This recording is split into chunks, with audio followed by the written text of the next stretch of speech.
land. Only you can make me right again. Come chase our wandering hearts, these prodigals we are. No way, no way. Open up heavens, pour out your presence. We wanna see revival. Bring us back to you. Oh, how we need you to. We wanna see revival. Only you make darkness shake.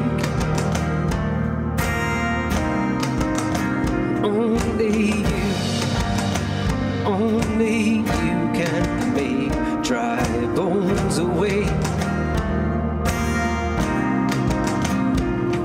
Come fill our starving hearts, these hungry souls of ours. Don't wait, we wait. And open up heavens, pour out your presence. We wanna see revival. Bring us back to you.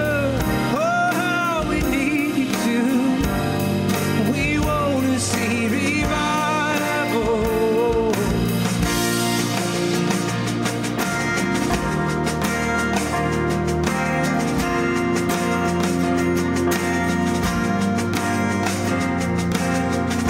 We wanna see hearts ablaze.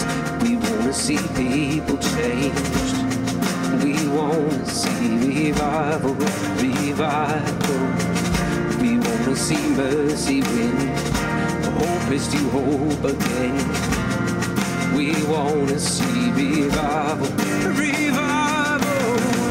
We wanna see life restored and evil to wait no more. We wanna see revival, revival. We wanna see miracles. Let heaven invade this world. We wanna see revival, revival. Open up the heavens, pour out your presence. We wanna see revival. Bring us back to you.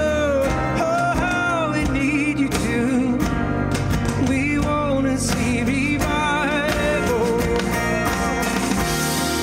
Open up the heavens, pour out your presence. We wanna see revival. Bring us back to you. Oh, how we need you to. We wanna see revival.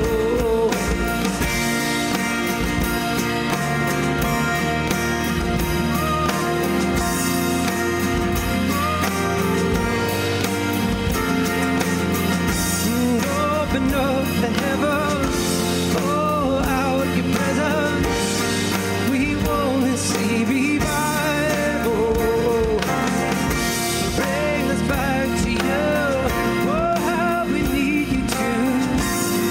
We wanna see revival.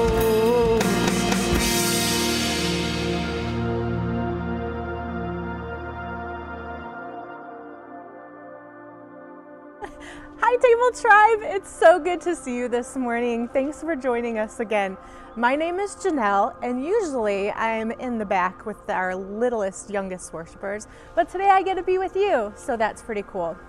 Our mission at the table is to guide you into a forward-moving relationship with Jesus, but it's also to move those around us into a forward-moving relationship with Jesus.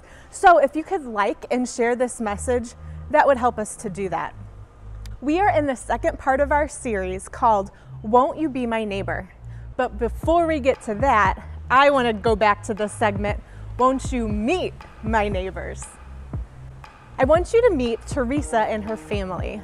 When I think of Teresa, I think of generosity, and joy. Teresa will randomly find things in her basement, in her house, basketballs, soccer balls, scooters, and she'll bring them over and say, I think your family needs this. The boys love hanging out with Teresa. They literally will say, Mom and Dad, can you please go on a date so that we can hang out with Teresa? They adore her. We are so thankful and fortunate to have people like Teresa and her family in our neighborhood.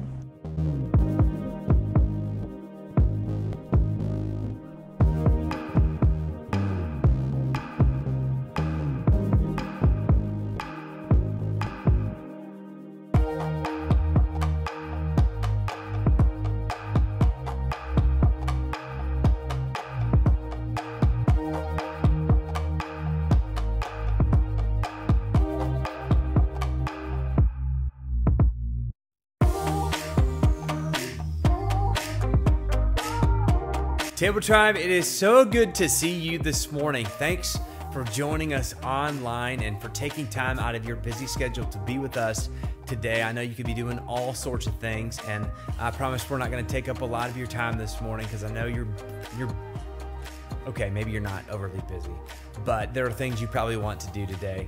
And we just want to say thanks for joining us once again. This morning, we are in part 2 of our series called Won't You Be My Neighbor? And if you missed last week, I'll just say this. I need you to go back and watch last week because it's important for this week. But just to catch you up in case you can't go back, here it is. We've been looking at this idea that Jesus tells us to not only love God and not only love ourselves, but to love our neighbors.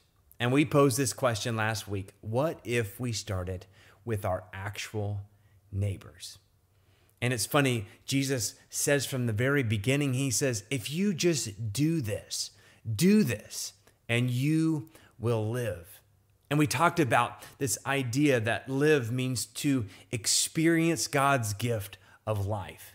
In other words, that when we love our actual neighbors, we will experience a depth. We will experience meaning. We will make a difference in the world, and we will experience life the way God intended it.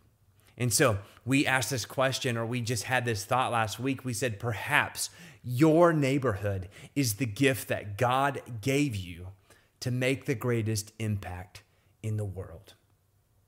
Think about that for just a minute. And then we challenged you to know your neighbors.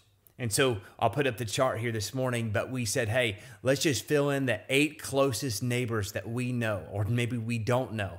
And let's just go down, and again, you'll have to go back and watch to get all the exercise down, but we just challenged you to know your neighbors' names. So we asked, out of the 8 neighbors closest to you, whose names do you know? Which neighbors' names do you know? And so I'm wondering, how well did you do last week in knowing your neighbors' names? You're probably saying right now, hey, Brad, I didn't do it. Well, good. This message is for you today. In fact, it's called No Excuses. Before we begin the message, one thing we love to do at the table is to talk during the talk. So I would like you to text somebody or take notes or talk with a family member about this question. How many neighbors' names were you able to fill in last week? Let somebody know.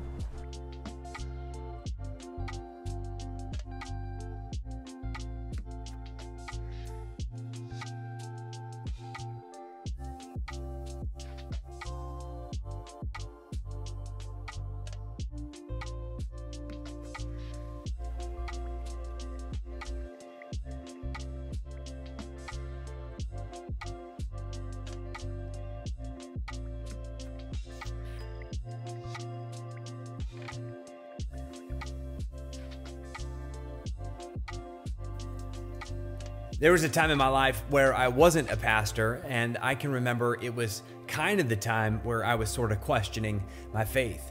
But luckily for me, I was also part of an amazing church with wonderful people who became some of our best friends.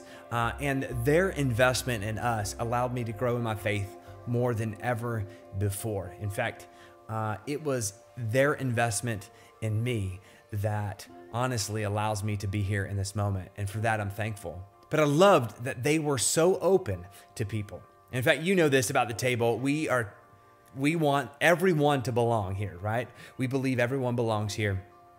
And they were sort of the same way.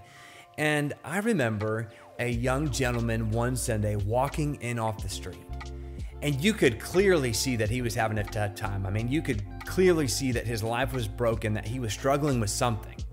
And it was after service, talking with him, that turns out he may have had some legal issues. He had some relationship struggles that he was working through. And he also was battling addiction. And he was just open and honest about it. And it, you've been to some churches where people are like, yeah, we're not going to do this. But I remember at this church, it was like, hey, this is the guy that we need sitting at our table.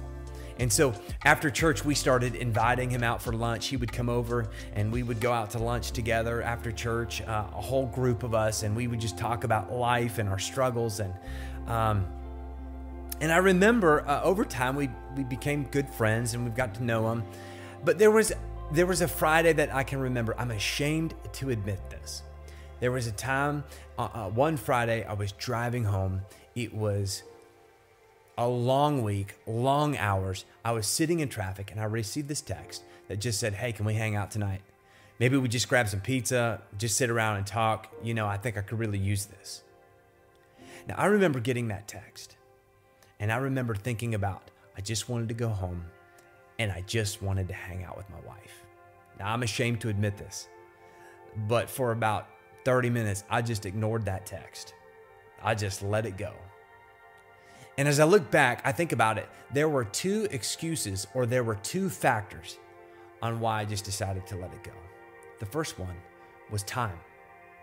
I did not have enough time to even hang out with my wife, let alone somebody else. Like, I did not have enough time to invest in my marriage, to be around her, let alone inviting somebody else who was going to take up a lot of time. I just did not have the time to give what this guy needed. I also remember that I was a bit fearful. Fear was the second contributing factor, or was the second excuse that I used for ignoring this text. I mean, I don't have the right answers. I was afraid that I didn't know how to help him. And I was afraid that what if I screwed this whole thing up by giving him wrong advice or not doing what he needed in that moment.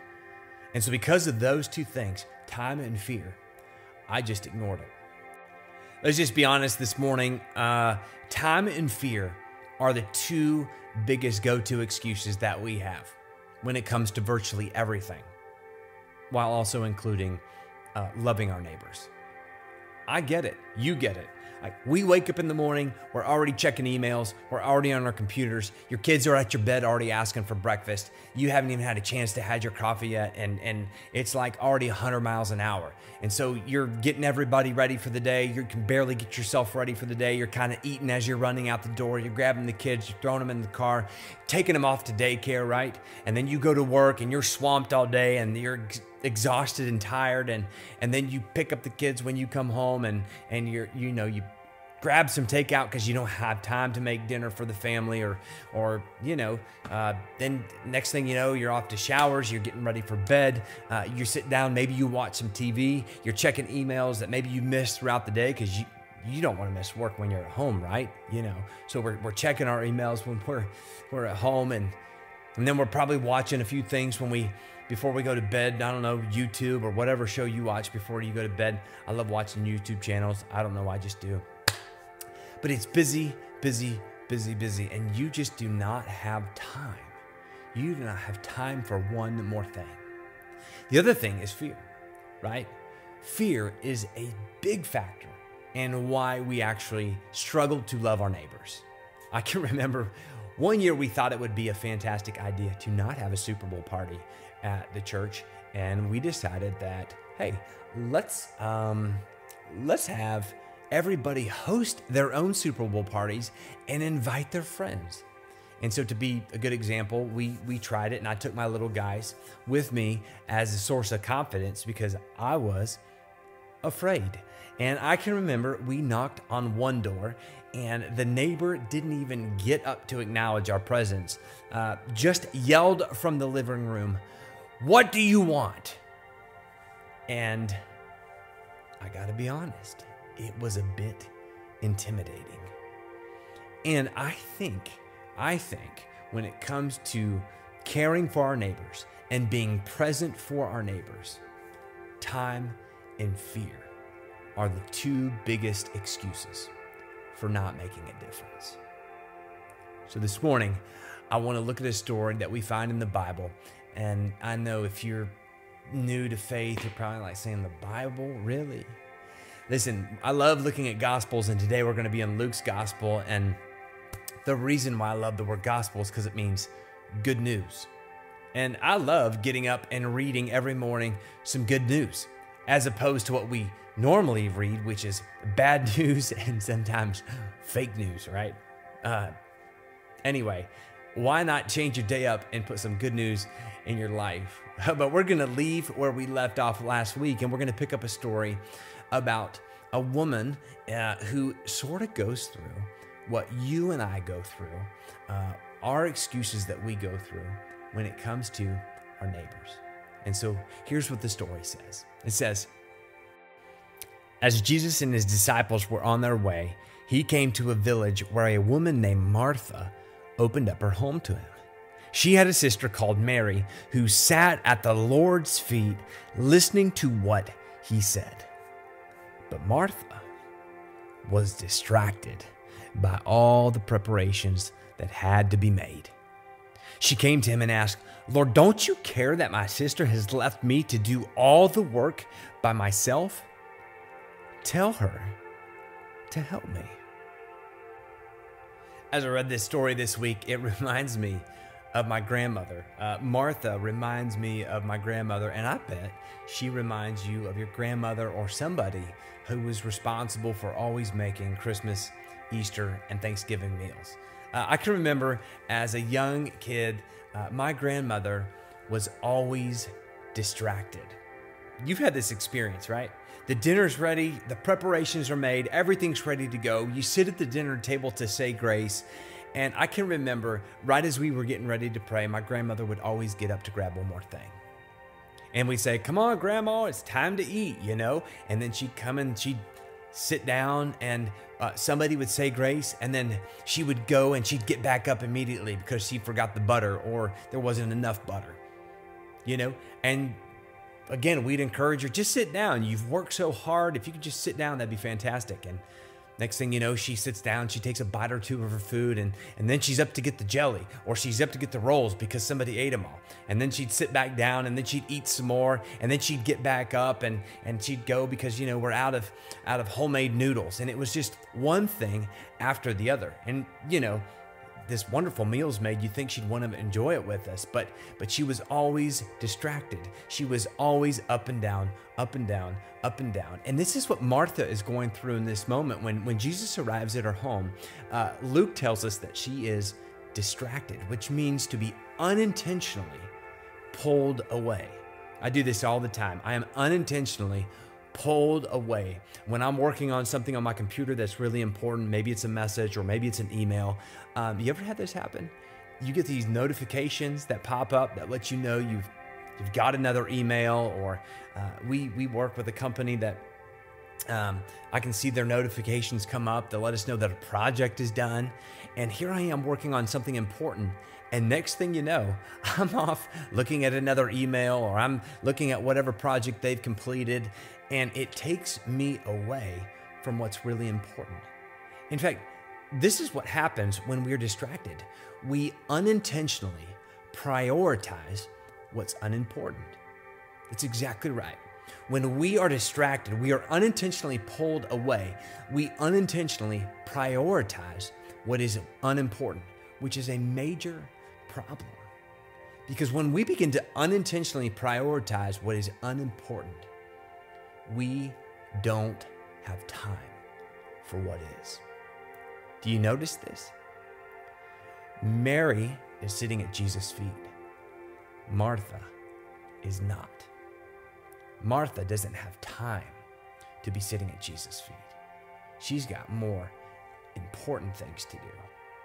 And I bet if I could ask you what your schedule looks like and what the priorities are for you, I mean, I could try and fill it in, and I probably could for most of us. But I want you to do that this morning. In fact, I want to ask you a question. As we think about Martha, who's distracted, who's pulled away, I want you to think about your schedule. Where are you distracted in your life, and where are you unintentionally pulled away to things that are unimportant? In fact, here's the question I want you to work with this morning. What are the things in your life that keep you distracted, that unintentionally take priority and pull you away from what's really important? This includes your neighbors.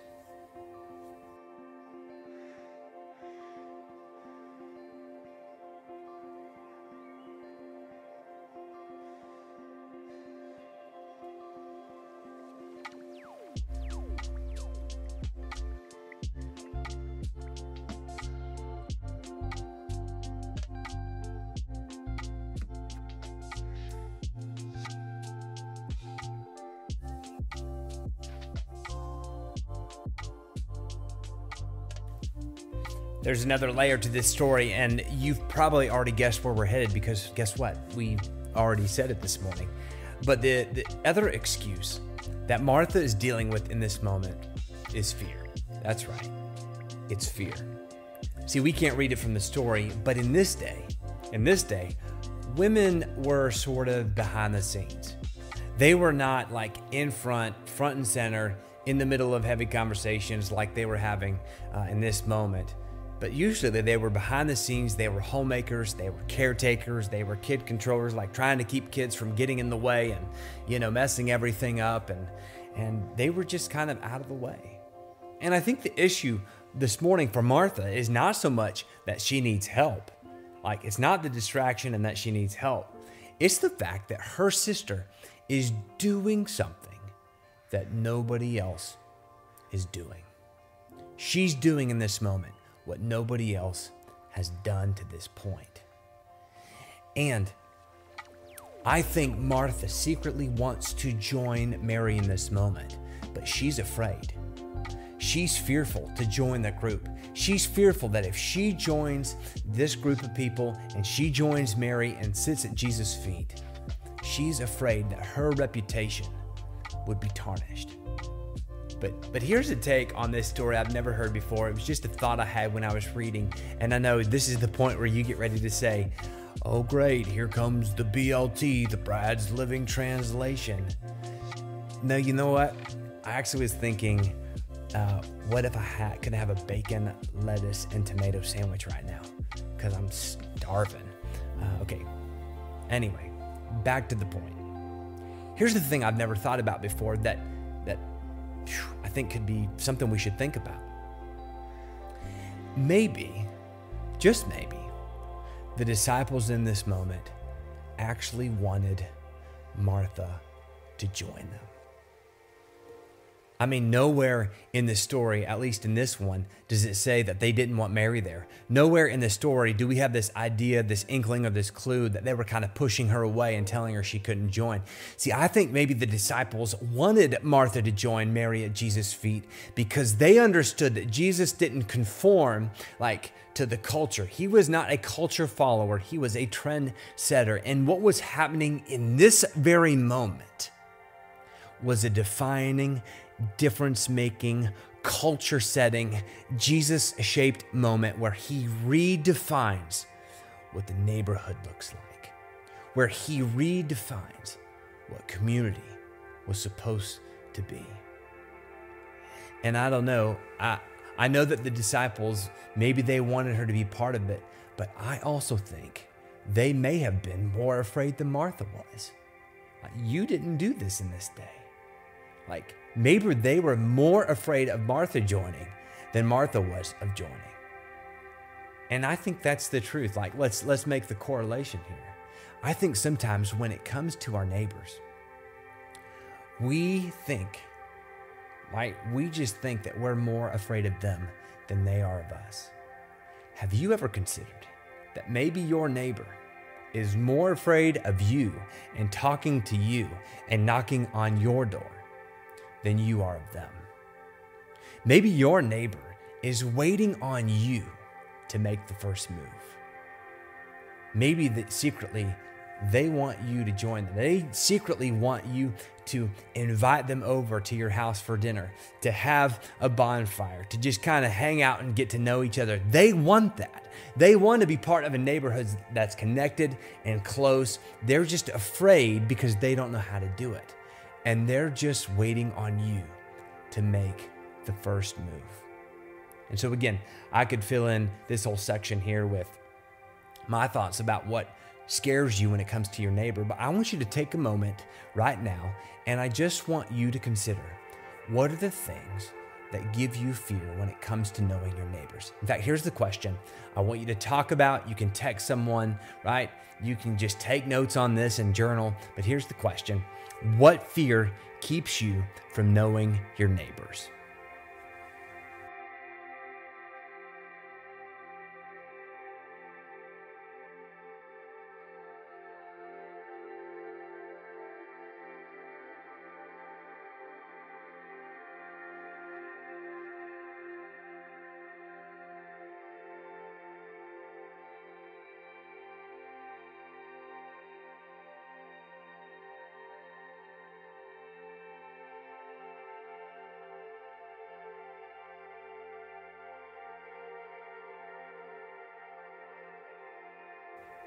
All right, y'all, let's close this thing out this morning, shall we? I mean, I love how this story ends because I think it's trying to bring home the point I'm desperately trying to make today. And so here's how the story ends. It goes like this. Martha, Jesus answered. He says, you are worried and upset about many things. You are distracted. Like you are unintentionally pulled away. Right? You are unintentionally prioritizing what is unimportant. And he says, just a few things are needed, or indeed, only one. And Mary, your sister, who is sitting at my feet, has chosen what is better, and it will not be taken away from her. All right, y'all, here it is, the bottom line.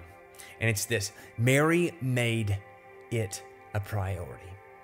She understood that time with people is what matters, and she made it a priority. She was intentional with her time.